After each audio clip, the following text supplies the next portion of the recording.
पढ़े सुने जो प्रेम से वह हो जाए सुध स्वरूप। ये 28वां अध्याय कार्तिक कथा अनूप। धर्मदत्त ने पूछा, मैंने सुना है कि जय और विजय भी भगवान विष्णु के द्वारपाल हैं। उन्होंने पूर्व जन्म में ऐसा कौन सा पुण्य किया था जिससे वे भगवान के समान रूप धारण करके बैकुंठ धाम के द्वारपाल हुए। दोनों पार्षदों ने कहा, ब्राह्मण पूर्व काल में तृणबिंदु की कन्या देवहूति के गर्भ से महर्षि कर्दम की दृष्टि मात्र से 2 पुत्र उत्पन्न हुए। उनमें से बड़ी का नाम जय और छोटे का नाम विजय हुआ। पीछे उसी देवहूति के गर्भ से योग धर्म के जानने वाले भगवान कपिल उत्पन्न हुए। जय और विजय सदा भगवान की भक्ति में तत्पर रहते थे। वे नित्य अष्टाक्षर मंत्र का जप और वैष्णव व्रतों का पालन करते थे। एक समय राजा मारुत ने उन दोनों को अपने यज्ञ में बुलाया।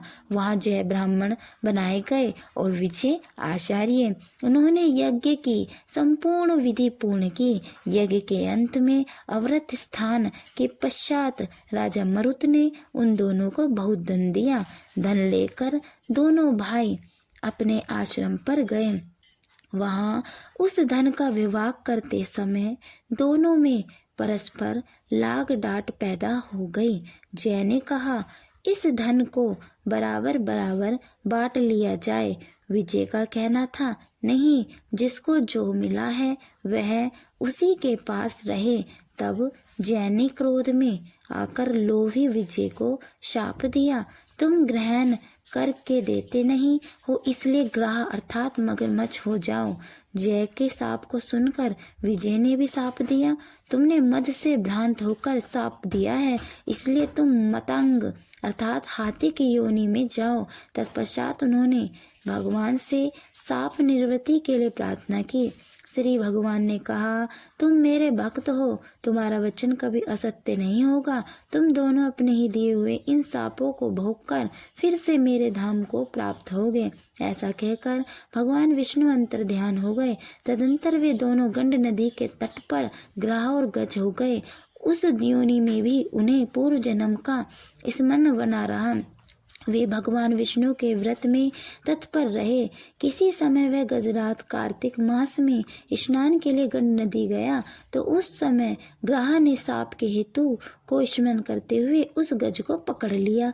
ग्राह ने पकड़े जाने पर गजराज ने भगवान रमानाथ का स्मरण किया। तभी भगवान विष्णु शंख चक्र और गदा धारण किए वहां प्रकट हो गए। उन्होंने चक्र चलाकर ग्राह और गजराज का उद्धार किया और उन्हें अपना ही जैसा रूप देकर बैकुंठ धाम को ले गए।